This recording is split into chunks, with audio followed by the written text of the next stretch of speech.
Hi all. നമ്മൾ കഴിഞ്ഞ ദിവസം നമ്മൾ റെക്ടിഫിക്കേഷൻ കഴിഞ്ഞ വീഡിയോയിൽ പഠിച്ചു കഴിഞ്ഞു.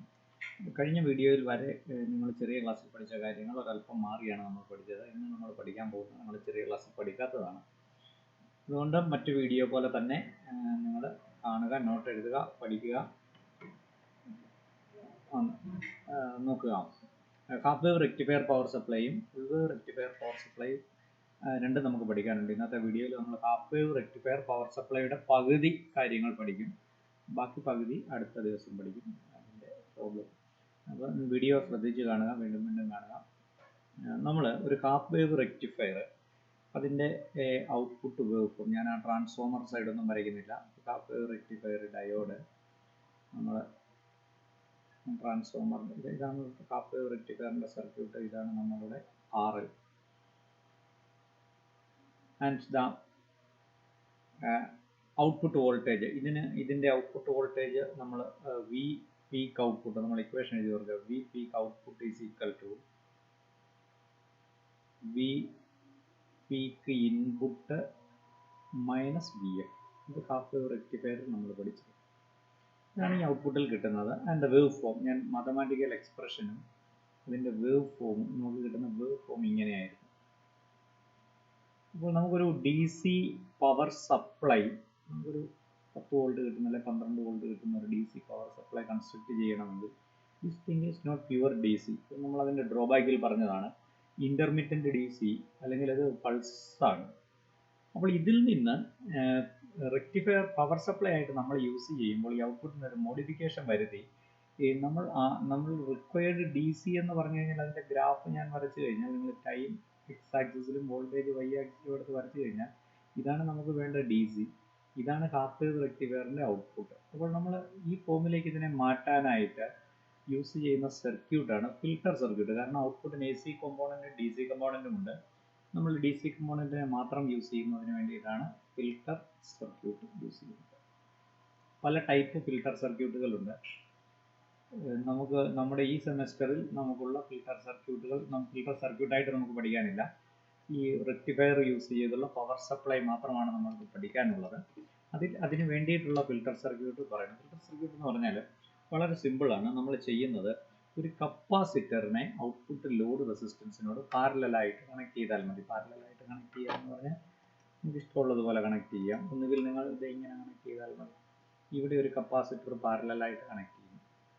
ഇങ്ങനെ കപ്പാസിറ്റർ പാരലലായിട്ട് കണക്ട് ചെയ്ത് കഴിഞ്ഞാൽ എന്താണ് സംഭവിക്കുന്നതെന്നാണ് അനലൈസ് ചെയ്യുന്നത്. അല്ല എങ്കിൽ നിങ്ങൾ ഡയഗ്രാം ഇങ്ങനെ വരച്ചാൽ മതി. പാരലലായിട്ട് കണക്ട് ചെയ്യുന്നത് കൊണ്ട് അതിൻ്റെ അപ്പുറത്ത് വരച്ചാലും ഇപ്പുറത്ത് വരച്ചാലും എല്ലാ എഫക്റ്റ് ഒന്ന് തന്നെ. ടെക്സ്റ്റ് ബുക്ക് ഫിഗർ അപ്പുറത്തെ സൈഡിലാണ്, അതുകൊണ്ട് ഞാൻ ഇങ്ങനെ വരയ്ക്കുന്നു. ഈ കപ്പാസിറ്ററിനെ പറയുന്ന പേരാണ് ഫിൽട്ടർ കപ്പാസിറ്റർ. ഇതാണ് നമ്മുടെ RL. RLന് പാരലൽ ഒരു കപ്പാസിറ്റർ ഞാൻ കണക്ട് ചെയ്യുന്നു. This capacitor is known as filter capacitor or reservoir capacitor. ഇതിനെ പറയുന്ന മറ്റൊരു പേരാണ് റിസർവോയർ കപ്പാസിറ്റർ എന്ന് പറഞ്ഞാൽ അങ്ങനെ റിസർവോയർ എന്ന് പറയുന്നത് ഇപ്പോൾ മനസ്സിലാവും. അപ്പോൾ ആദ്യം എന്താണ് അവിടെ സംഭവിക്കുന്നത് എന്ന് ഞാൻ ജസ്റ്റ് ഒന്ന് പറയുന്നു. പറഞ്ഞതിന് ശേഷം നമ്മൾ ഡീറ്റെയിൽ ആയിട്ട് അത് അനലൈസ് ചെയ്യുന്നു. നോക്കുക, ഈ കപ്പാസിറ്റർ ഇങ്ങനെ കണക്ട് ചെയ്ത് കഴിഞ്ഞാൽ എന്താണ് സംഭവിക്കുന്നത്? അതിന് മുമ്പ് നിങ്ങൾ ചെറിയ ക്ലാസ്സിൽ പഠിച്ചിട്ടുള്ള അല്ലെങ്കിൽ അറിഞ്ഞിരിക്കേണ്ട ഒരു ഐഡിയ ഉണ്ട്. ഒരു capacitance charging and discharging of A capacitance. ഒരു കപ്പാസിറ്റൻസ് ഒരു റെസിസ്റ്റൻസ് വഴി ഞാനൊരു കപ്പാസിറ്റൻസിനെ ചാർജ് ചെയ്യുകയാണ് എങ്കിൽ the time constant of the circuit, ഇവിടെ ഒരു സ്വിച്ച് ഉണ്ട്, സ്വിച്ച് വെച്ചിട്ട് ചാർജ് ചെയ്യണേ. Time constant T of the circuit is RC. അതായത് അത് ചാർജ് ചെയ്യുമ്പോൾ ചാർജിങ്ങിൻ്റെ 63% ചാർജ് ആകാൻ വേണ്ടി ഉപയോഗിക്കുന്ന സമയമാണ് ടൈം കോൺസ്റ്റന്റ്. അത് RC ആണ്. ഡിസ്ചാർജ് ചെയ്യുമ്പോൾ 63% ഡിസ്ചാർജ് ചെയ്ത് പോയിട്ട് 37% ആകാൻ വേണ്ട സമയമാണ് ടൈം കോൺസ്റ്റന്റ്. ഏറ്റവും സിമ്പിൾ ലോജിക്ക് ഇങ്ങനെ ഓർത്തിരിക്കുക, ചാർജ് ചെയ്യാൻ വേണ്ട സമയമാണ് RC, ഡിസ്ചാർജ് ചെയ്യാൻ വേണ്ട സമയം അത് തന്നെ. എന്ന് പറഞ്ഞാൽ നിങ്ങൾ കപ്പാസിറ്റർ ചാർജ് ചെയ്യുന്നതിനും ഡിസ്ചാർജ് ചെയ്യുന്നതിനും എടുക്കുന്ന സമയം depend on the value of this resistance. റെസിസ്റ്റൻസിനെയാണ് ഡിപ്പെൻഡ് ചെയ്യുന്നത്. ഇനി നോക്കുക, ഈ കപ്പാസിറ്റർ ഇങ്ങനെ കണക്ട് ചെയ്യുമ്പോൾ എങ്ങനെ നമുക്ക് ഈ വേവ് ഫോം മോഡിഫിക്കേഷൻ വരുന്നത് നോക്കുക. കപ്പാസിറ്റർ കണക്ട് ചെയ്യുന്നതിന് മുൻപ് റെക്ടിഫയറിൻ്റെ ഔട്ട്പുട്ടായിട്ട് വരുന്ന വേവ് ഫോമാണ് ഞാൻ ഈ മുകളിൽ നീല കളറിൽ വരച്ചിരിക്കുന്നത്. നമ്മൾ കഴിഞ്ഞ വീഡിയോയിലൊക്കെ ചെയ്തിരിക്കുന്ന കാര്യം. ഇപ്പോൾ നോക്കുക, ഇതിൽ ഈ ഡയോഡ് കണ്ടക്ട് ചെയ്ത് കറണ്ട് ഫ്ലോ ചെയ്തുകൊണ്ടിരിക്കുന്ന സമയത്ത് ഈ കപ്പാസിറ്റർ ചാർജ് ചെയ്യുന്ന പാത്ത് നിങ്ങൾ നോക്കിയ കപ്പാസിറ്റർ ഇങ്ങനെയാണ് ചാർജ് ചെയ്യുന്നത്, ശരിയല്ലേ? കപ്പാസിറ്റർ ഇങ്ങനെ ചാർജ് ചെയ്യും, എന്നിട്ട് plus polarity here and minus polarity here, ഇങ്ങനെ കപ്പാസിറ്റർ ചാർജ് ചെയ്യും. അപ്പോൾ കപ്പാസിറ്റർ ചാർജ് ചെയ്യുന്ന പാത്തിൽ റെസിസ്റ്റൻസ് ഇല്ല. ഈ റെസിസ്റ്റൻസിനകത്തൂടെ കയറുന്ന കറണ്ട് കപ്പാസിറ്ററിനകത്തൂടെ വരുന്നില്ല. അപ്പോൾ കപ്പാസിറ്റർ ചാർജ് ചെയ്യുന്നത് റെസിസ്റ്റൻസ് ഇല്ലാത്ത സ്ഥലത്ത്. അപ്പോൾ ഈ കപ്പാസിറ്ററിന് അക്രോസ് ഉള്ള വോൾട്ടേജ് ഞാൻ വരച്ചു കഴിഞ്ഞാൽ ഈ ഇൻപുട്ട് വോൾട്ടേജ് എന്താണെങ്കിലും കപ്പാസിറ്റർ എന്താണോ ഇവിടെ വരുന്ന വോൾട്ടേജ് ഇൻസ്റ്റന്റേനിയസ്ലി ആ വോൾട്ടേജ് അതേപടി കപ്പാസിറ്ററിന് കിട്ടും. അപ്പോൾ കപ്പാസിറ്റർ വോൾട്ടേജ്, കപ്പാസിറ്ററിന് അക്രോസ് ഉള്ള വോൾട്ടേജ് ഞാൻ വരച്ചു കഴിഞ്ഞാൽ ഇത് തന്നെയായിരിക്കും. ഞാൻ ആദ്യം ഇതേ കൂടെ തന്നെ വരയ്ക്കുന്നു. ഇങ്ങനെ തന്നെ വോൾട്ടേജ് കൂടിക്കൊണ്ടിരിക്കും. കാരണം കപ്പാസിറ്റർ ചാർജ് ചെയ്യപ്പെടുകയാണ്. ചാർജ് ചെയ്യിക്കുന്ന വോൾട്ടേജ് സോഴ്സ് കപ്പാസിറ്ററിന് റെസിസ്റ്റൻസിലൂടെ അല്ല ചാർജ് ചെയ്യിക്കുന്നത്. അപ്പോൾ ടൈം ടേക്കൺ ടു ചാർജ് അല്ലെ ടൈം കോൺസ്റ്റന്റ് 0 ആണ്. ഓൾമോസ്റ്റ് ഇൻസ്റ്റന്റേനിയസ്ലി ഈ കപ്പാസിറ്റർ ചാർജ് ചെയ്യും. ഇനി നോക്കി, ഈ കപ്പാസിറ്റർ ചാർജ് ചെയ്ത് ഇവിടെ എത്തുന്നു. ഇതാണ് നമ്മളുടെ ഔട്ട്പുട്ടിന്റെ പീക്ക് വാല്യൂ ഇവിടെ കിട്ടും. നമുക്ക് ഔട്ട്പുട്ടിന്റെ പീക്ക് വാല്യൂ കിട്ടും. അപ്പോൾ ഇപ്പോൾ ഈ പോയിന്റിലെ പൊട്ടൻഷ്യൽ മാക്സിമം, ഇപ്പം ഞാൻ പറയുന്നു ഇൻപുട്ടിന്റെ പീക്ക് വാല്യൂ 10 ആണ്, ഡയോഡിന്റെ VF 0.7 ആണ് എങ്കിൽ ഇവിടെ 10ഉം ഇവിടെ 0.7 കഴിഞ്ഞിട്ട് ഇവിടെ വരുന്ന ഈ ഔട്ട്പുട്ട് നമുക്കറിയാം 9.3 വോൾട്ട് ആണ്. ഇത് നിങ്ങൾ നോക്കിയാൽ 9.3 വോൾട്ട് ഇവിടെ നിൽക്കും. ഇപ്പോൾ കപ്പാസിറ്ററിന്റെ വോൾട്ടേജ് 9.3 വോൾട്ട് ആണ്. ഇതാണ് നമ്മളുടെ ഔട്ട്പുട്ടിന്റെ പീക്ക് വാല്യൂ, ഈ കാണിച്ചിരിക്കുന്ന വാല്യൂ. ഇനിയും നോക്കിയാൽ നമ്മളുടെ റെക്ടിഫയറിന്റെ ഔട്ട്പുട്ട്, അതായത് ഡയോഡിൽ വരുന്ന ഈ വാല്യൂ താഴാൻ തുടങ്ങും. അതായത് ഇപ്പോൾ പറഞ്ഞ 9.3 ഒന്നും ഞാൻ പറയുന്നില്ല എളുപ്പത്തിന് വേണ്ടിയിട്ട്. ഇവിടെ 10 വോൾട്ട് ആണെന്ന് വെച്ചു. ആദ്യത്തെ കാര്യങ്ങളൊന്നും വിട്ടില്ല, നമ്മൾ എക്സാമ്പിൾ പറയുന്നതാണ്. ഇവിടെ 0.3 ആയി. അപ്പോൾ ഇവിടെ നേരത്തെ ഇവിടെ 10 വോൾട്ട് വരെ വരുന്നുണ്ട്. ഈ VF ഒക്കെ ഞാൻ നെഗ്ലക്ട് ചെയ്യുന്നു. ഇവിടെയും 10 വോൾട്ടായി നിൽക്കുന്ന സമയമാണ് ഈ കാണിച്ചിരിക്കുന്നത്, ഈ സമയത്ത്. അതിനുശേഷം നോക്കുക, ഇൻപുട്ടിലെ ഈ റെസിസ്റ്റൻസിന്റെ ഇവിടെ വരുന്ന വോൾട്ടേജ് ഇത് ഇങ്ങനെ കുറഞ്ഞുകൊണ്ടിരിക്കും. ഇങ്ങനെ കുറയുക എന്ന് പറഞ്ഞു കഴിഞ്ഞാൽ അപ്പോൾ ആ വോൾട്ടേജ് കുറയുമ്പോൾ ഇവിടുത്തെ ഈ വോൾട്ടേജ് 10 വോൾട്ടേജിൽ നിൽക്കുകയാണ്. ഇവിടുത്തെ വോൾട്ടേജ് അതിലും കുറഞ്ഞു പോയി. ഇവിടുത്തെ വോൾട്ടേജ് അതിൽ കുറയുമ്പോൾ ഡയോഡിന്റെ N സൈഡിൽ പൊട്ടൻഷ്യൽ കൂടുതലാണ്, P സൈഡിൽ പൊട്ടൻഷ്യൽ കുറവുമാണ്. ഇങ്ങനെ സംഭവിച്ച കാരണം ഈ കപ്പാസിറ്റർ ചാർജിനെ ഹോൾഡ് ചെയ്ത് നിർത്തിയിരിക്കുന്നതുകൊണ്ടാണ്.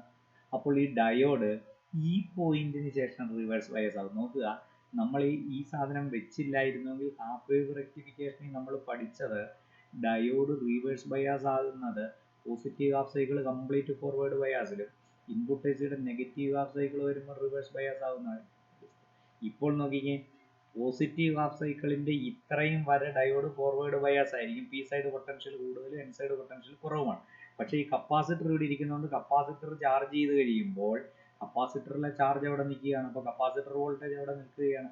അപ്പോൾ ഇതിന്റെ എൻ സൈഡിൽ പൊട്ടൻഷ്യൽ കൂടുതലാണ് പി സൈഡിൽ. അപ്പോൾ ഈ പോസിറ്റീവ് ഹാഫ് സൈക്കിൾ നമ്മൾ നേരത്തെ പറഞ്ഞതിൽ തന്നെ അതിന്റെ ഈ റൈസിങ് പോർഷൻ കഴിഞ്ഞിട്ട് താന്നു വരുന്ന സമയം വരുമ്പോൾ ഡയോഡ് ഏത് ബയാസിംഗ് ആണ്? ഡയോഡ് റിവേഴ്സ് ബയാസിംഗ് ആണ്.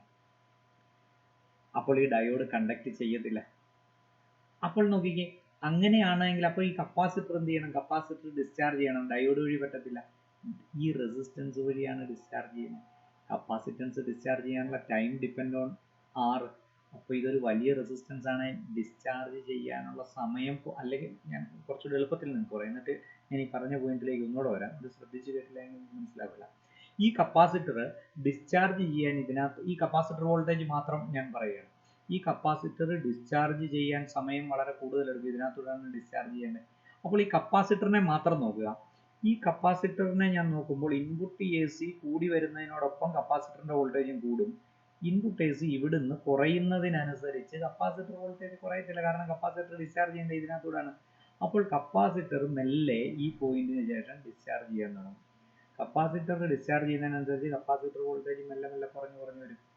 അങ്ങനെ കുറഞ്ഞു വന്നുകൊണ്ടിരിക്കുമ്പോൾ ഈ നമ്മുടെ റെക്ടിഫയറിന്റെ ഔട്ട്പുട്ട് വീണ്ടും അടുത്ത പീക്ക് വരും.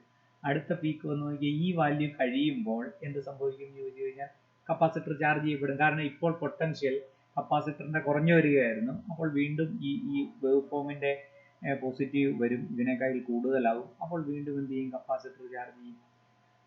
അപ്പോൾ കപ്പാസിറ്റർ ചാർജ് ചെയ്യും, വീണ്ടും ഈ പോയിന്റ് മുതൽ കപ്പാസിറ്റർ ഡിസ്ചാർജ് ചെയ്യും. അല്ല, ഞാൻ മുകളിൽ വരച്ചിരിക്കുന്ന ഫിഗറിൽ കപ്പാസിറ്ററിന് അക്രോസ് ഉള്ള വോൾട്ടേജ് വേവ് ഫോം വരച്ചാൽ ഇങ്ങനെ വരും.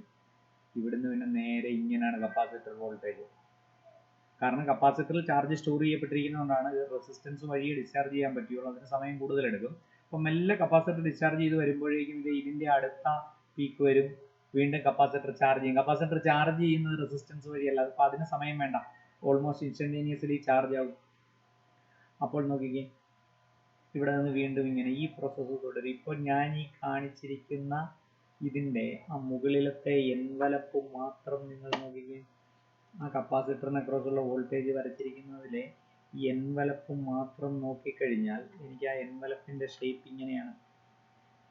ആദ്യം തുടക്കത്തിലെ ഇങ്ങനെ കയറി വരും, അതിനുശേഷം ഇങ്ങനെയാണ് വരുന്നത്.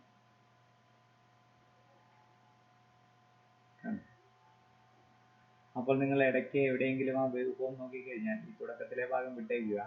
ഇറ്റ്സ് ഓൾമോസ്റ്റ് ഡി സി പോലെ തന്നെയായി, ചെറിയ വ്യത്യാസമുള്ളൂ, ചെറിയൊരു റിപ്പിൾ മാത്രമേ ഉള്ളൂ. ഇതാണ് ശരിക്കും. അപ്പോൾ ഒരു കപ്പാസിറ്റർ വെക്കുന്നതുകൊണ്ട് നമുക്ക് ഇങ്ങനെ ഉണ്ടായിരുന്ന വേവ് ഫോം ഈ ഫോമിലേക്ക് മാറി കിട്ടി. അപ്പോൾ ഇതാണ് ഔട്ട്പുട്ട് റിപ്പിൾ കിട്ടുന്നത്, ഇതാണ് ഫിൽട്ടർ ചെയ്യുന്നത്. ഇനിയും ഞാൻ നേരത്തെ പറഞ്ഞ പോയിന്റിലേക്ക് ഒന്നുകൂടി വരും, ഇത് മനസ്സിലായിട്ടില്ലെങ്കിൽ ശ്രദ്ധിക്കുക. അപ്പോൾ കപ്പാസിറ്റർ ഇൻപുട്ട് ഇവിടെ ഈ കപ്പാസിറ്ററിന് കിട്ടുന്ന വോൾട്ടേജ്, അതായത് റെക്ടിഫയറിന്റെ ഔട്ട്പുട്ട് ഇവിടെ എത്തുന്നത് കപ്പാസിറ്ററിന്റെ വോൾട്ടേജ് ഇവിടെ എത്തുന്നത് വരെ, ഇൻപുട്ട് വോൾട്ടേജ് ഇവിടെ എത്തുന്നത് വരെ കപ്പാസിറ്റർ വോൾട്ടേജ് അതിനൊപ്പം കൂടും. ഇവിടെ എത്തിയതിന് ശേഷം ഈ ഡയോഡിന്റെ റൈറ്റ് സൈഡിലുള്ള പൊട്ടൻഷ്യൽ കപ്പാസിറ്റർ വോൾട്ടേജും ഇവിടെ വരുന്ന പൊട്ടൻഷ്യൽ കുറയാൻ തുടങ്ങും. ഇവിടെ വരുന്ന പൊട്ടൻഷ്യൽ കുറയുമ്പോൾ ഡയോഡ് അവിടുന്ന് റിവേഴ്സ് ബയാസ് ആകും, പിന്നെ ഡയോഡ് കണ്ടക്ട് ചെയ്യല. അപ്പോൾ ഇതിനകത്ത് ശരിക്കും ഡയോഡ് കണ്ടക്ട് ചെയ്യുന്നത് ഞാൻ ഈ കാണിച്ചിരിക്കുന്ന ഇത്രയും ഭാഗത്ത് മാത്രമേ ഉള്ളൂ. ഇവിടെ മാത്രമേ കറണ്ട് ഉള്ളൂ. ഞാൻ ഈ ഗ്രാഫിൽ ജസ്റ്റ് കാണി, ഇത്രയും ഭാഗമേ ഡയോഡിനകത്തൂടെ കറണ്ട് ഫ്ലോ ചെയ്യുന്നുള്ളൂ. പുതിയ കേസിൽ കപ്പാസിറ്ററും കൂടെ വെച്ച് കഴിഞ്ഞാൽ ഇത്രയും സമയമേ ഡയോഡിനകത്തൂടെ കറണ്ട് ഫ്ലോ ചെയ്യുന്നുള്ളൂ. ആ സമയത്താണ് എന്ത് ചെയ്യുന്നത്? കപ്പാസിറ്റർ ചാർജ് ചെയ്യുന്നത്. ബാക്കി, അതായത് ഈ കപ്പാസിറ്റർ ചാർജ് ചെയ്യുന്നത് ഇത്രയും സമയത്താണ്. കപ്പാസിറ്റർ ഡിസ്ചാർജ് ചെയ്യാൻ എടുക്കുന്ന സമയമാണ്. അപ്പോൾ ഇത്രയും ഭാഗത്താണ് ഇതിനകത്തൂടെ കറണ്ട് ഫ്ലോ ചെയ്യുന്നത്. ഇനിഷ്യലി കപ്പാസിറ്റർ ചാർജ് ചെയ്യാൻ ഇവിടെ നിന്ന് ഇവിടെ വരെ സമയമെടുക്കും. അതിനുശേഷം കപ്പാസിറ്റർ ഡിസ്ചാർജ് ചെയ്ത് ഇത്രയും ഭാഗം ഡിസ്ചാർജ് ചെയ്യും, വീണ്ടും ചാർജിങ്, വീണ്ടും ഡിസ്ചാർജിങ്. ഇതാണ് നടക്കുന്നത്. ഇത് ഡീറ്റെയിൽ ആയിട്ട് നമ്മൾ അനലൈസ് ചെയ്യാൻ പോകുന്നു. ഞാൻ ടെക്സ്റ്റ് ബുക്ക് ഫിഗറും കൂടി, ടെക്സ്റ്റ് ബുക്ക് ഇതിനോടൊപ്പം അയക്കുന്നുണ്ട്. അതല്ലാതെ ഞാൻ ടെക്സ്റ്റ് ബുക്ക് ഫിഗറും കൂടി കാണിച്ചുകൊണ്ട് എക്സ്പ്ലെയിൻ ചെയ്യാം. ഇത് മനസ്സിലാക്കി പഠിച്ചില്ല എങ്കിൽ ബുദ്ധിമുട്ടെന്ന് തോന്നും, ബുദ്ധിമുട്ടൊന്നുമില്ല. യെസ്, ഞാൻ നിങ്ങളുടെ ടെക്സ്റ്റ് ബുക്കിലെ ഫിഗർ നിങ്ങൾക്ക് മനസ്സിലാകാൻ നോക്കിക്കുക. ഇപ്പോൾ പറഞ്ഞത് ഇതാണ് നിങ്ങൾ വരയ്ക്കേണ്ട ഇത്. നോക്കിയ കറണ്ട് പൾസ് എന്ന് കാണിച്ചിരിക്കുന്ന ഇത്രയും ഭാഗത്തെ കറണ്ട് ഫ്ലോ ഉണ്ടാകുന്നുള്ളൂ. അതാണ് ഈ ഗ്രാഫിൽ ഇത് കറണ്ട് പൾസ് എന്ന് കാണിച്ചിരിക്കുന്നത്. ഇത് ഈ കാണിച്ചിരിക്കുന്ന ഇതാണ് റെക്ടിഫൈഡ് വേവ്. നമ്മൾ കഴിഞ്ഞ ദിവസം പഠിച്ചത് ഇതാണ് റെക്ടിഫൈഡ് വേവ്. ഈ കാണിച്ചിരിക്കുന്നത് ഹാഫ് വേവ് റെക്ടിഫയറിന്റെ ഔട്ട്പുട്ട്. ഇതാണ് നമ്മളിപ്പോൾ പറഞ്ഞ ഇന്റർമീഡിയറ്റ് ആയിട്ടുള്ള ഏതെങ്കിലും ഒരെണ്ണമാണ് ഒറിജിൻ എന്ന് പറയുന്നത്. ഇതാണ് നമ്മളിപ്പോൾ പറഞ്ഞ ഇവിടുന്ന് കപ്പാസിറ്റർ എന്ത് ചെയ്യാൻ തുടങ്ങുന്നു? ഡിസ്ചാർജ് ചെയ്യാൻ തുടങ്ങുന്നു. ഇവിടുന്ന് വീണ്ടും എന്ത് ചെയ്യാൻ തുടങ്ങുന്നു? ചാർജ് ചെയ്യാൻ തുടങ്ങുന്നു. ഇവിടുന്ന് ഡിസ്ചാർജ് ചെയ്യാൻ തുടങ്ങുന്നു. ഇങ്ങനെ. അപ്പോൾ നമുക്ക് കിട്ടുന്ന ഔട്ട്പുട്ട് വേവ് ഫോമാണ് ഞാൻ നേരത്തെ വരച്ച ഈ ഷേപ്പിലിരിക്കുന്ന സാധനം. ഓൾമോസ്റ്റ് ഡി സി ആണ് ഈ വരച്ചിരിക്കുന്നത്. അപ്പോൾ ഈ ഫിഗർ നിങ്ങൾ വരയ്ക്കണം. അപ്പോൾ ഡയോഡ് ഫോർവേഡ് ബയാസ് ആകുന്നത്, റിവേഴ്സ് ബയാസ് ആകുന്നത്, ഇതിന് ശേഷം ഡയോഡ് ഇത്രയും ഭാഗത്തെ ഇപ്പോൾ ആ കപ്പാസിറ്റർ വെച്ച് കഴിഞ്ഞാൽ ഡയോഡ് എന്തിനുള്ളൂ? ഫോർവേഡ് ബയാസ് ഉള്ളൂ. ഇവിടെ മാത്രമേ ഫോർവേഡ് ബയാസിംഗ് ഉള്ളൂ. ഇതിന് ശേഷം ഇതെന്താണ്? ഡയോഡ് റിവേഴ്സ് ബയാസിംഗ് ആയി പോകും. എന്തുകൊണ്ടാണ്? പി സൈഡിൽ എൻ സൈഡിൽ നമ്മൾ കപ്പാസിറ്റർ വെച്ചിരിക്കുന്നതുകൊണ്ട് കപ്പാസിറ്ററിന് ഹൈ പൊട്ടൻഷ്യൽ വരും. അപ്പം ഡയോഡിന്റെ N side potential, diode reverse ബയാസും ഫോർവേഡ് ബയാസും ആകാനുള്ള കണ്ടീഷൻ, ഫോർവേഡ് ബയാസിന് പി പോസിറ്റീവ് എൻ നെഗറ്റീവ് എന്നല്ല ഓർത്തിരിക്കേണ്ടത്, പൊട്ടൻഷ്യൽ ഡിഫറൻസ് ആണ് നമ്മൾ ഓർത്തിരിക്കേണ്ടത്. പിയുടെ പൊട്ടൻഷ്യൽ എന്നിനേക്കാൾ കൂടുതലാണെങ്കിൽ ഫോർവേഡ് ബയാസിങ്ങും പിയുടെ പൊട്ടൻഷ്യൽ എന്നിനേക്കാൾ കുറവാണ്, റിവേഴ്സ് ബയാസിങ് ആണ്. ഇനിയും അപ്പോൾ ഈ നമുക്ക് ഔട്ട്പുട്ടിൽ ഇപ്പോൾ കിട്ടുന്നത് റിപ്പിൾ ആണ്. അപ്പോൾ നമ്മൾ ഈ റിപ്പിളിൻ്റെ കുറച്ച് കാര്യങ്ങൾ നമ്മൾ പഠിച്ചിരിക്കാനുണ്ട്. റിപ്പിൾ ആംപ്ലിറ്റ്യൂഡും നമ്മൾ ഉപയോഗിക്കുന്ന ഫിൽട്ടർ കപ്പാസിറ്റർ. നമുക്കറിയാം ഈ റിപ്പിൾ ആംപ്ലിറ്റ്യൂഡ് കുറഞ്ഞിരുന്നു കഴിഞ്ഞാൽ നല്ല ഡി സി ആവും. റിപ്പിൾ ആംപ്ലിറ്റ്യൂഡ് എന്ന് പറയുന്നത് ഈ സാധനമാണ്. ഇതാണ് ഇപ്പം ഗ്രാഫ് എടുത്ത് ഞാൻ വരയ്ക്കാം. അപ്പോൾ റിപ്പിൾ ആംപ്ലിറ്റ്യൂഡ് കുറഞ്ഞിരുന്നു കഴിഞ്ഞാൽ കുറച്ചുകൂടി നല്ല ഡി സി ആയിരിക്കും. അപ്പോൾ റിപ്പിൾ ആംപ്ലിറ്റ്യൂഡ് കപ്പാസിറ്റൻസിൻ്റെ വാല്യൂവിനെയാണ് ഡിപ്പെൻഡ് ചെയ്യുന്നത്. അപ്പോൾ ഒരു പവർ സപ്ലൈ നമ്മൾ ഡിസൈൻ ചെയ്യുമ്പോൾ നമ്മൾക്ക് എത്രയാണ് അതിന് റിപ്പിൾ ആംപ്ലിറ്റ്യൂഡ് വേണ്ടതെന്ന് നമ്മൾ തീരുമാനിച്ചാൽ അതിനാവശ്യമായിട്ടുള്ള കപ്പാസിറ്റൻസ് കാൽക്കുലേറ്റ് ചെയ്യുക. ഇങ്ങനെയുള്ള കാര്യങ്ങളാണ് നമ്മൾ അടുത്തത് ചെയ്യാൻ പോകുന്നത്. അപ്പോൾ റിപ്പിൾ ആംപ്ലിറ്റ്യൂഡ്, അപ്പോൾ കപ്പാസിറ്റർ ഫിൽട്ടർ സർക്യൂട്ട് എന്നാണ്, അതിൻ്റെ വർക്കിംഗ് എന്നാണെന്ന് ഞാൻ പറഞ്ഞു. അടുത്തത് നമ്മൾ റിപ്പിൾ ആംപ്ലിറ്റ്യൂഡ് പറയാൻ പോകുന്നു. Ripple amplitude and capacitance. എന്നിട്ട് ഈ പറഞ്ഞതെല്ലാം കൂടെ ചേർത്ത് കൺസോളിഡേറ്റ് ചെയ്തിട്ടാണ് നമ്മൾ പവർ സപ്ലൈ പറയുന്നത്. ഇതുകൊണ്ടാണ് ഞാൻ പറഞ്ഞു ഒരു വീഡിയോയിൽ തീരുകയില്ല. ഹാഫ് റെക്ടിഫയർ പവർ സപ്ലൈ നമ്മൾ 2 വീഡിയോ ആയിട്ടാണ് ചെയ്യാൻ പോകുന്നത്. ഇപ്പോൾ ripple amplitude and capacitance. Ripple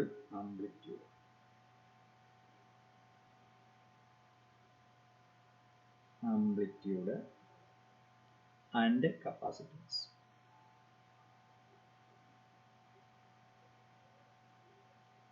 അതിനാദ്യം ഈ റിപ്പിൾ ആംപ്ലിറ്റ്യൂഡിന് കുറേ ടേമുകൾ പഠിക്കണം. ടേമുകൾ ഞാൻ പറയുന്നു. അതിനായിട്ട് ആദ്യം ഞാൻ നേരത്തെ വരച്ച ഗ്രാഫ് ഒന്നുകൂടി വരയ്ക്കുന്നു. നമുക്ക് ടെക്സ്റ്റ് ബുക്കിലെ ഫിഗർ ഞാൻ കാണിക്കാം.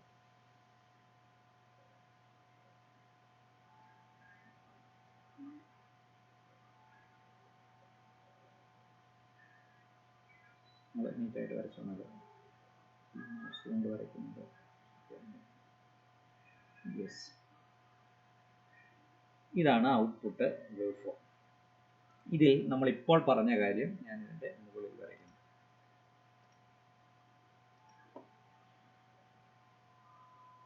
റിപ്പിൾ എന്ന് പറഞ്ഞ് ഫിൽട്ടർ വെച്ച് കഴിഞ്ഞാൽ കിട്ടുന്ന സാധനം ഞാനിത് ഇവിടെ വരയ്ക്കുന്നു. ഇതിന് മുമ്പത്തെ വേവ് ഫോം ഉണ്ട്, അതിൽ നിന്ന് ഡിസ്ചാർജ് ചെയ്ത് വരുന്നത് ഓർക്കുക. ഇന്റർമീഡിയറ്റ് ആണ് നമ്മൾ ഇവിടെ നിന്ന് ഇവിടെ വരെയാണ് കപ്പാസിറ്റർ ചാർജിങ് എന്ന് നമ്മൾ പറഞ്ഞത്. അതിനുശേഷം ഇവിടെയാണ് കറണ്ട് പൾസ്, അത് ഈ ഗ്രാഫിൽ കാണിക്കാം. അതിനുശേഷം ഇവിടുന്ന് ഇത് ഓൾമോസ്റ്റ് ലീനിയർ ആയിട്ട് ഇതിൽ കൂടെ കുറയാതെ ഇങ്ങനെ കുറഞ്ഞു വരുന്നു. Depend on the value of കപ്പാസിറ്റൻസും മെല്ലെ കുറയുള്ളൂ. അപ്പോൾ ചെറുതായിട്ടൊരു സ്ലോപ്പിൽ വരയ്ക്കുക. ഞാനിവിടെ കാര്യങ്ങൾ പറഞ്ഞു കാണിക്കാൻ വേണ്ടി ഇച്ചിരി സ്ലോപ്പ് കൂട്ടി വരച്ച് കാണിക്കാം. അതിനുശേഷം ഇത് പിന്നെയും കപ്പാസിറ്റർ ചാർജിങ് ആണ്. അതിനുശേഷം ഈ പാർട്ടിൽ കപ്പാസിറ്റർ എന്നാണ് ഡിസ്ചാർജിങ് ആണ്. ഇങ്ങനെയാണ് നമ്മൾ വരയ്ക്കുന്നത്. ഇതിൽ നമ്മൾ ചില ടേമുകൾ പറയാൻ പോകുന്നു. ഒന്ന്, ഈ ഔട്ട്പുട്ട് മാക്സിമം. ഈ ഔട്ട്പുട്ട് മാക്സിമം എന്ന് പറഞ്ഞാൽ മാക്സിമം ഔട്ട്പുട്ട് വോൾട്ടേജ് ആണ്. അപ്പോൾ ഈ ഔട്ട്പുട്ട് മാക്സിമം എന്ന് പറഞ്ഞാൽ ഞാൻ ഇവിടെ കാണിക്കുന്നു. ഇത് ഈ വാല്യൂ ആണ്, ശരിയല്ലേ? ഇതല്ലേ മാക്സിമം കാണിക്കുന്നത്. അപ്പോൾ ഇതാണ് മാക്സ്. ടെക്സ്റ്റ് ബുക്കിലെ ഫിഗർ നോക്കിയിട്ട് നിങ്ങൾ വരയ്ക്കണം. ഇതാണ് ഔട്ട്പുട്ടിൽ ഇപ്പം നമുക്ക് കിട്ടുന്നത്. അതായത് ഈ ഓറഞ്ച് കളറിൽ വരച്ചിരിക്കുന്ന സാധനമാണ് ഇപ്പം നമ്മുടെ ഔട്ട്പുട്ട്. അപ്പോൾ ഔട്ട്പുട്ടിലെ മാക്സിമം മാക്സ്. മിനിമം എന്ന് പറഞ്ഞാൽ ഏതാണിത്? ഇതിനകത്ത് ഏറ്റവും ചെറുത് ഇതോ ഏതെങ്കിലും കാണിക്കാം. ഞാൻ ഇവിടെ തന്നെ കാണിക്കുന്നു. ഇതാണ് minimum. This thing is minimum. ഔട്ട്പുട്ടിൽ കിട്ടുന്ന വേവ് ഫോം എന്ന് പറഞ്ഞാൽ ഓറഞ്ച് കളറിലുള്ളതാണ്. അതിൻ്റെ മിനിമം വാല്യൂ മിനിമം. ഓക്കെ, അപ്പോൾ മാക്സിമം ഔട്ട്പുട്ടിൻ്റെ മാക്സിമം, മിനിമം എന്താണെന്ന് അറിഞ്ഞിരിക്കുക, ഔട്ട്പുട്ടിൻ്റെ മിനിമം വാല്യൂ.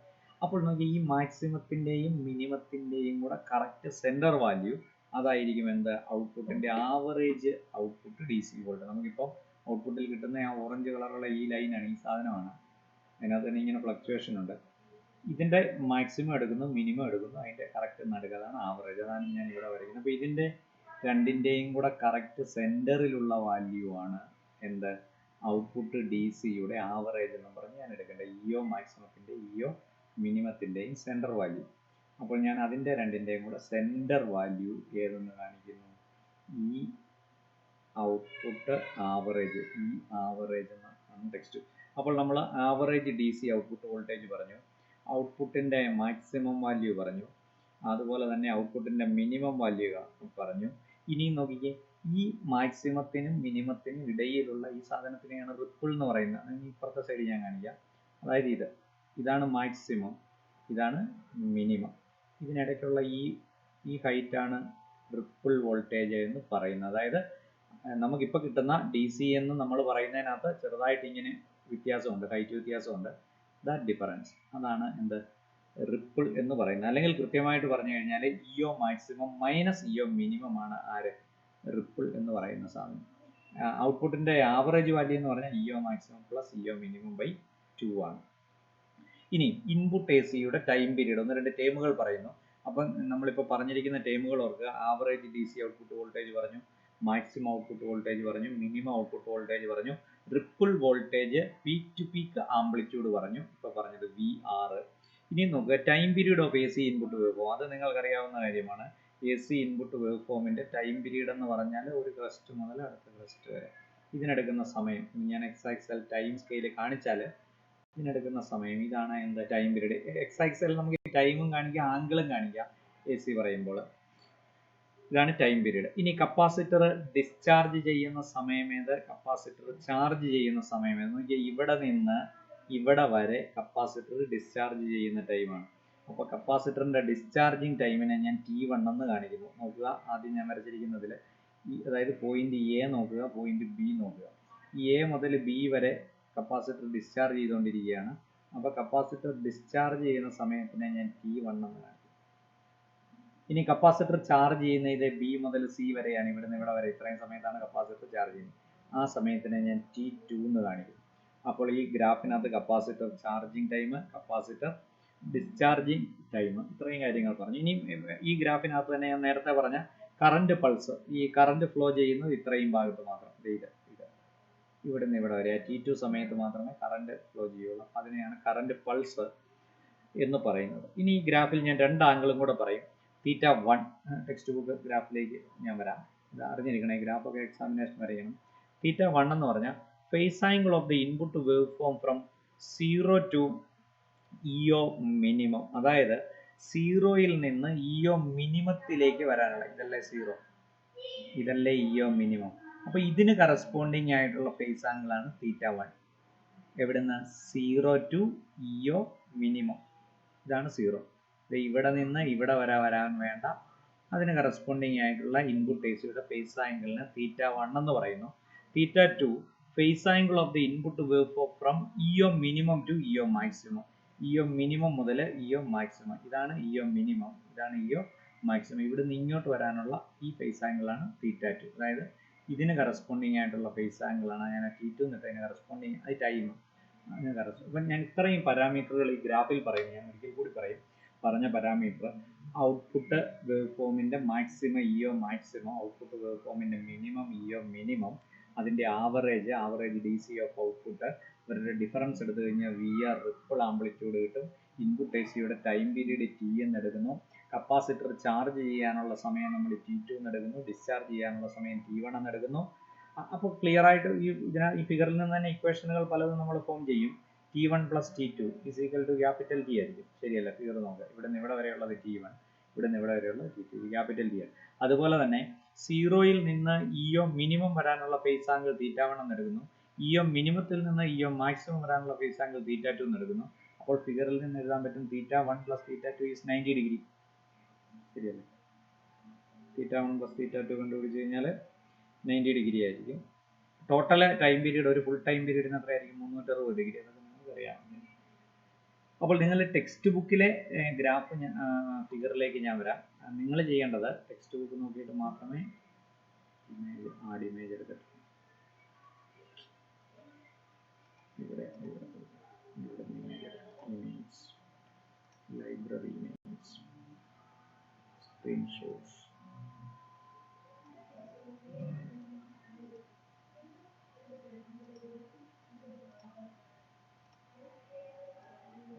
ഇത് ടെക്സ്റ്റ് ബുക്ക് ഫിഗർ, നിർബന്ധമായിട്ടും ഈ ഫിഗറാണ് വരയ്ക്കേണ്ടത്. ഇപ്പം ഞാൻ പറഞ്ഞ കാര്യങ്ങൾ ടെക്സ്റ്റ് ബുക്ക് ഞാൻ ഇതിനകത്ത് ഒന്നുകൂടെ പറയുന്നു. ഈ ഫിഗർ ഒന്നുകൂടെ ക്ലിയർ ആയതുകൊണ്ട് നോക്കുക. ഇപ്പോൾ പറഞ്ഞ കാര്യങ്ങളെല്ലാം ശരിയല്ലേ? ഒന്നുകൂടി ഇതിനകത്ത് ഞാൻ പറയാം.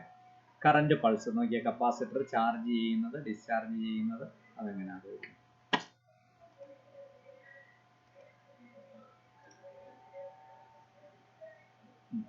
കപ്പാസിറ്റർ ചാർജ് ചെയ്യുന്നത് ഇവിടെ മുതലാണ് ചാർജിങ്, അവിടെയാണ് കറണ്ട് പൾസ് എന്ന് ഇവർ കാണിച്ചിരിക്കുന്നത്. റിപ്പിള് ഇഒ മിനിമം ഇഒ മാക്സിമത്തിന്റെ ഇടയിലുള്ള സാധനം റിപ്പിള് കണ്ടോ, VR എന്ന് കാണിച്ചിരിക്കുന്നത്. ഇനി നോക്കിയാൽ ഇഒ മിനിമം, ഈ ഔട്ട്പുട്ടിൽ നമ്മൾ വരച്ചിരിക്കുന്ന ഈ സാധനത്തിന്റെ ഇവിടെ മുതൽ ഇതാണ് ഇഒ മിനിമം, ഇതാണ് ഇഒ മാക്സിമം. ബാക്കിലത്തെ ഫിഗർ കയറി വരുന്നുണ്ട്, ബാക്ക്ഗ്രൗണ്ട് മാറ്റിയിട്ടിരിക്കുന്നു. 10 സെക്കൻഡ്.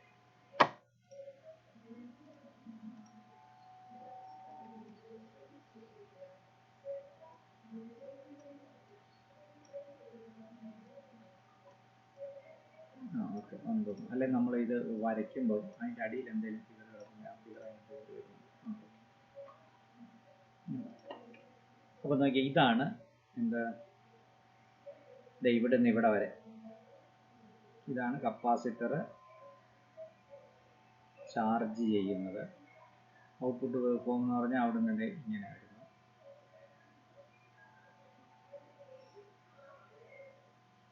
പിന്നെയും ചാർജ് ചെയ്യുന്നത് ഓൾമോസ്റ്റ് സ്ട്രെയിറ്റ് ഈ കർവേ കൂടെ തന്നെയായിരിക്കും, വലിയ വ്യത്യാസമില്ല. അതുകൊണ്ട് നമ്മൾ ഇങ്ങനെ വരച്ചാൽ മതി.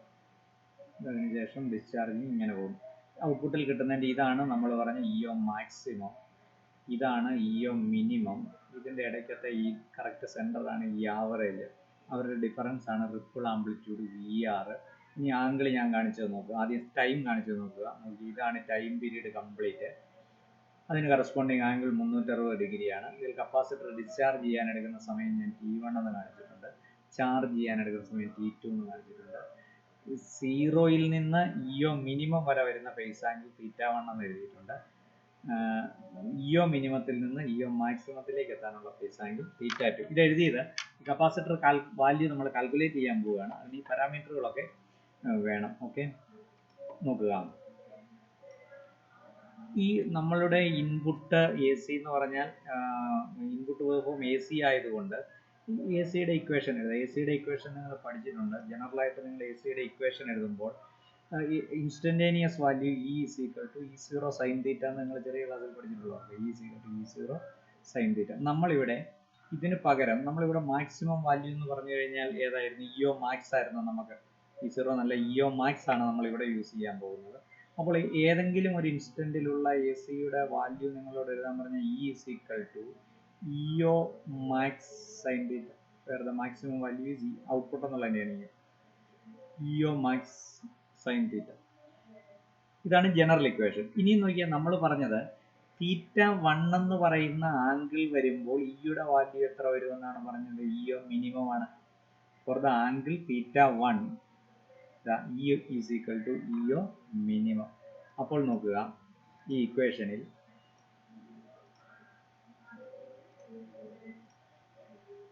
ഇക്വേഷനിൽ ഞാൻ തീറ്റയ്ക്ക് പകരം, അതായത് ഈ theta is equal to θ1 instantaneous value of voltage എന്താണ്? ഇഒ മിനിമം ആണ് നമ്മൾ പറഞ്ഞു.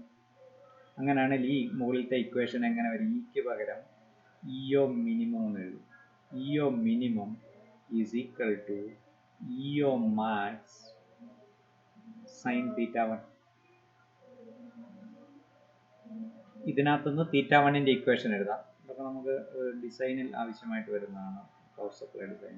θ1 is equal to, അല്ലെങ്കിൽ വേണ്ട, sin θ1 is equal to EO minimum divided by EO maximum.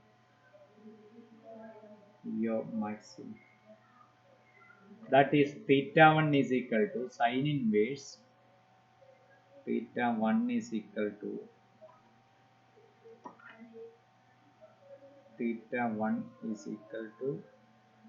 sin inverse EO minimum divided by EO maximum. θ1ന്റെ value നമുക്ക് കിട്ടും. θ1ൽ നിന്ന് θ2 കണ്ടുപിടിക്കാം. We have the relation θ1 plus θ2 is equal to 90, or θ2 is equal to 90 minus θ1. അപ്പോൾ θ2 കിട്ടുമെങ്കിൽ അതിനകത്തുനിന്ന് θ1 കിട്ടുമെങ്കിൽ അതിനകത്ത് നമുക്ക് θ2 കണ്ടുപിടിക്കാം. ഇനി കപ്പാസിറ്റർ വാല്യൂ നമ്മൾ കാൽക്കുലേറ്റ് ചെയ്യുന്നതിനായിട്ട് നമുക്കറിയാം ഇതിൻ്റെ ടൈം പീരീഡ് T ആണ്. അല്ലേ? അപ്പോൾ ടി എന്ന് പറയുന്ന സമയത്തിന് കറസ്പോണ്ടിങ് ആയിട്ടുള്ള ആംഗിൾ 360 ഡിഗ്രിയാണ്. ടി എന്ന് പറയുന്ന സമയത്തിന് കറസ്പോണ്ടിങ് ആയിട്ടുള്ള ആംഗിൾ 360 ഡിഗ്രിയാണ്. നമുക്ക് അങ്ങനെയാണ് എങ്കിൽ T2 എന്ന് പറയുന്ന സമയത്തിന് കറസ്പോണ്ടിങ് ആയിട്ടുള്ള ആംഗിളാണ് നമ്മൾ എത്രയാണ് എഴുതിയിരിക്കുന്നത്? θ2. നേരത്തെ വരച്ച ഫിഗർ നോക്കുക. T2വിന് കറസ്പോണ്ടിങ് ആയിട്ടുള്ള നേരത്തെ നമ്മൾ വരച്ച ഫിഗർ നോക്കുക. T2 ഫിഗർ നോക്കിക്കേ. T2വിന് കറസ്പോണ്ടിങ് ആയിട്ടുള്ള ആംഗിളാണ് θ2. Tക്ക് കറസ്പോണ്ടിങ് ആയിട്ടുള്ള ആംഗിളാണ് 360.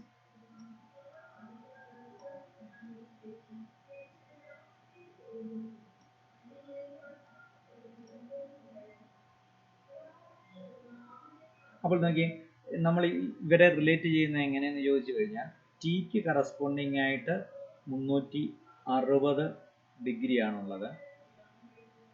അങ്ങനെയാണ് എങ്കിൽ ടൈം ഫോർ യൂണിറ്റ് ഡിഗ്രി 360 ഡിഗ്രിക്ക് ടി എ. അപ്പം ഞാൻ ഇങ്ങനെ എഴുതുന്നു.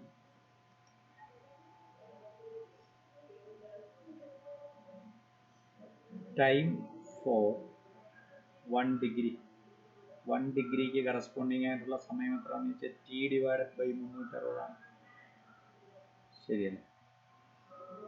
1 ഡിഗ്രിക്ക് കറസ്പോണ്ടിങ് ആയിട്ട് വരുന്നത് ടി ഡിവൈഡഡ് ബൈ 360. അങ്ങനെയാണ് θ2 ഡിഗ്രിക്ക് ഞാൻ ഒന്നുകൂടെ പറയുന്നു, 360 ഡിഗ്രിക്ക് കറസ്പോണ്ടിങ് ആയിട്ട് എത്ര സമയമാണ് ടി ആണ്. അപ്പോൾ 1 ഡിഗ്രിക്ക് കറസ്പോണ്ടിങ് ആയിട്ടുള്ള സംഖ്യ ടി ഡിവൈഡഡ് ബൈ 360. അങ്ങനെയാണ് θ2 ഡിഗ്രിക്ക് കറസ്പോണ്ടിങ് ആയിട്ടുള്ള ടൈം എത്രയാണെന്ന് വെച്ചാൽ ടി ഡിവൈഡഡ് ബൈ 360 ഇൻറ്റു θ2. ഈ θ2 ഡിഗ്രിക്ക് കറസ്പോണ്ടിങ് ആയിട്ടുള്ള ടൈമാണ് T2. അപ്പം നമുക്ക് എഴുതാൻ പറ്റും T2 is equal to θ2 T divided by 360 degree. ഈ നമുക്ക്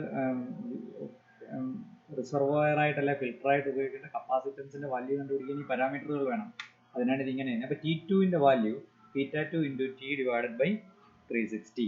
ഇനി T2 അറിയാമെങ്കിൽ T1 എത്രയാണെന്ന് ചോദിച്ചാൽ T1 is equal to T1 plus T2 is equal to T ആണ്. അപ്പോൾ T1 is equal to T minus T2 ആയിരിക്കും.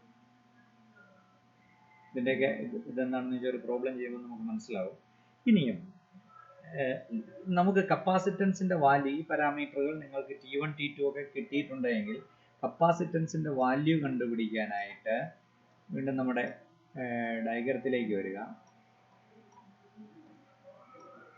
ഈ കപ്പാസിറ്റൻസ് നമ്മൾ നേരത്തെ പറഞ്ഞ അല്ലെങ്കിൽ ഗ്രാഫിനകത്ത് നോക്കുക.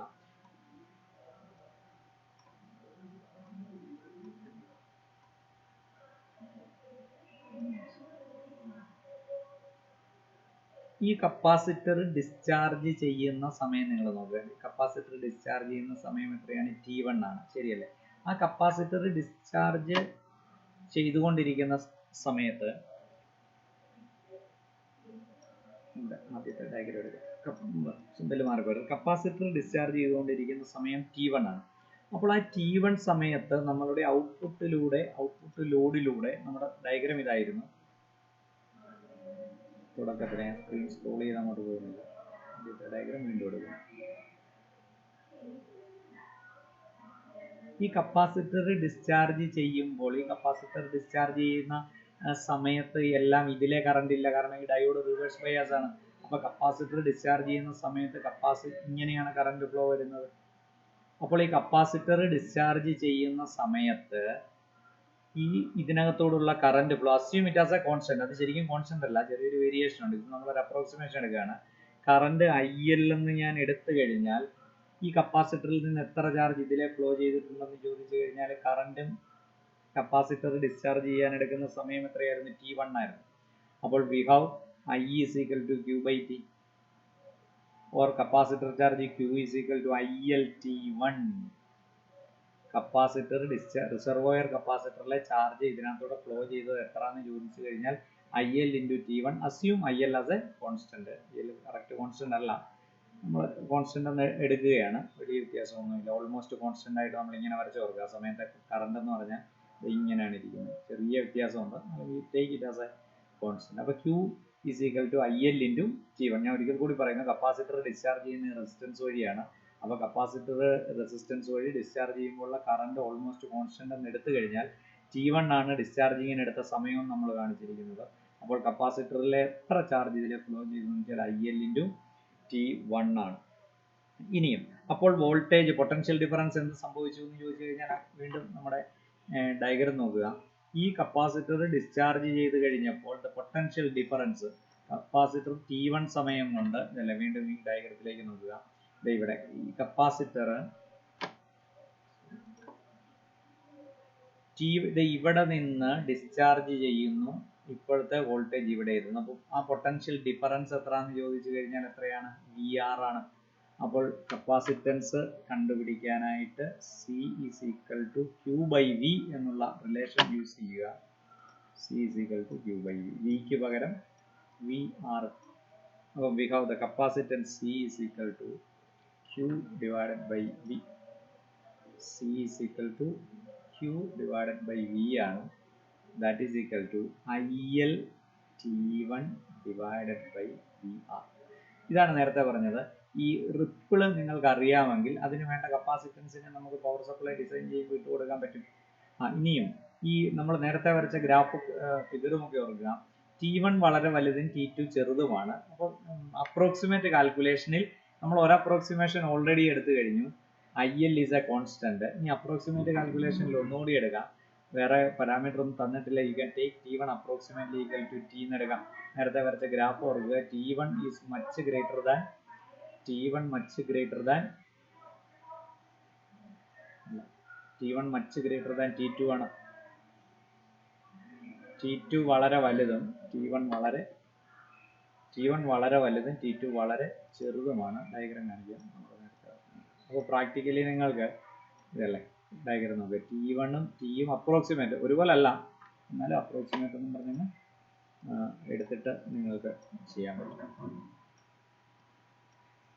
അപ്പോൾ ഇതാണ് ശരിക്കും ഈ ഹാഫ് വേവ് റെക്ടിഫയർ പവർ സപ്ലൈയിൽ നമ്മൾ ഇപ്പോൾ ചെയ്യുന്ന എന്താണ്? പവർ സപ്ലൈ എന്ന് പറഞ്ഞാൽ ഫിൽട്ടർ കപ്പാസിറ്റർ അല്ലെങ്കിൽ റിസർവോയർ കപ്പാസിറ്റർ കണ്ടുപിടിച്ചു. റിസർവോയർ കപ്പാസിറ്ററിൻ്റെ വാല്യൂ കണ്ടുപിടിക്കുന്ന മെത്തേഡാണ്. അതിനകത്ത് അപ്രോക്സിമേറ്റ് കാൽക്കുലേഷനിൽ നമുക്ക് എഴുതാൻ പറ്റുന്നതാണ് T1 is equal to T എന്ന് എഴുതാൻ പറ്റും. ഇത് മനസ്സിലാകാൻ വേണ്ടി ഞാനൊരു എക്സാമ്പിളും കൂടെ പറഞ്ഞിട്ട് നമ്മുടെ ഈ വീഡിയോ നമ്മൾ ഇന്നിവിടെ നിർത്തുക, അല്ലെങ്കിൽ ലെങ്തി ആയി പോകും. അടുത്ത വീഡിയോയിൽ ഇതിൻ്റെ തന്നെ ഹാഫ് വേവ് റെക്ടിഫയർ പവർ സപ്ലൈയുടെ തന്നെ ബാക്കി ഇനി കൺസെപ്റ്റുകളൊന്നുമില്ല, ഒന്നര ന്യൂമറിക്കൽ പ്രോബ്ലം ചെയ്ത കാര്യങ്ങൾ ക്ലിയർ ആക്കുന്നതേ ഉള്ളൂ.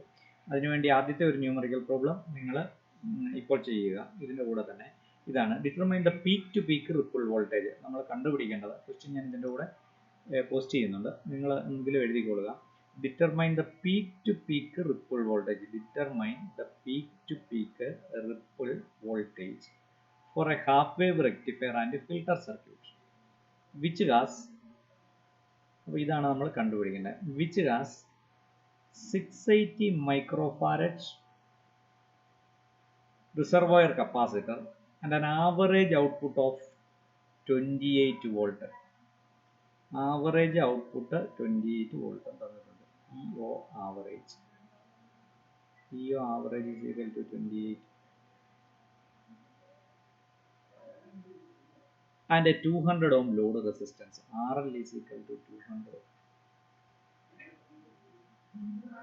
അപ്പോൾ നിങ്ങൾ കണ്ടുപിടിക്കേണ്ടത് VR, C തന്നിട്ടുണ്ട്, EO ആവറേജ് തന്നിട്ടുണ്ട്, RL തന്നിട്ടുണ്ട്. നമ്മുടെ ഇക്വേഷൻ നോക്കിക്കേ, C is equal to IL T1 divided by VR ആണ്. ഇനിയും നിങ്ങൾ ഇത് ടെക്സ്റ്റ് ബുക്കിലെ ക്വസ്റ്റ്യൻ ആണ്. നമ്മുടെ ഇവിടെ ഈ ഫ്രീക്വൻസി ഓഫ് AC 50 ഹെർട്സ് ആണ്, അമേരിക്കയിലൊക്കെ 60 ഹെർട്സ് ആണ്. അപ്പോൾ ഈ നിങ്ങളുടെ റെഫറൻസ് ടെക്സ്റ്റ് ബുക്കിൽ 60 ഇട്ടാണ് ചെയ്യുന്നത്. Frequency of given AC is equal to 50 hertz എന്നിട്ട് ചെയ്തോളൂ. ടെക്സ്റ്റ് ബുക്കിലെ ആൻസറുമായിട്ട് വ്യത്യാസം വരും. ഞാൻ 15 എന്നാണ് ഇട്ടിരിക്കുന്നത്, അല്ലെങ്കിൽ നിങ്ങൾ F is equal to 16 തന്നെ ഇട്ട് ചെയ്തോളൂ. ഇതും കൂടെ ക്വസ്റ്റ്യൻ തരണം, തന്നിട്ടില്ല നമ്മൾ 15 ഇട്ടാൽ മതി. അപ്പോൾ നോക്കി ഈ F തന്നിരിക്കുന്നതുകൊണ്ട് T കാൽക്കുലേറ്റ് ചെയ്യാൻ. T is equal to 1/F, capital T is equal to 1/F. അത് നിങ്ങൾ ചെയ്യുക, 1/60 വരും. ഇനി നോക്കി IL ലോഡ് കറണ്ട് വേണം, അത് we take it as A approximate as a constant. അപ്പോൾ അതെങ്ങനെ കണ്ടുപിടിക്കും? ലോഡിലൂടെ ഫ്ലോ ചെയ്യുന്ന കറണ്ട് എന്ന് പറഞ്ഞാൽ ഔട്ട്പുട്ട് വോൾട്ടേജിന്റെ ആവറേജ് ഉണ്ട് 28, റെസിസ്റ്റൻസ് 200 ഉണ്ട്. അപ്പോൾ ലോഡ് കറണ്ടിന്റെ average value IL is equal to output വോൾട്ടേജിന്റെ ആവറേജ് വാല്യൂ 28 divided by 200.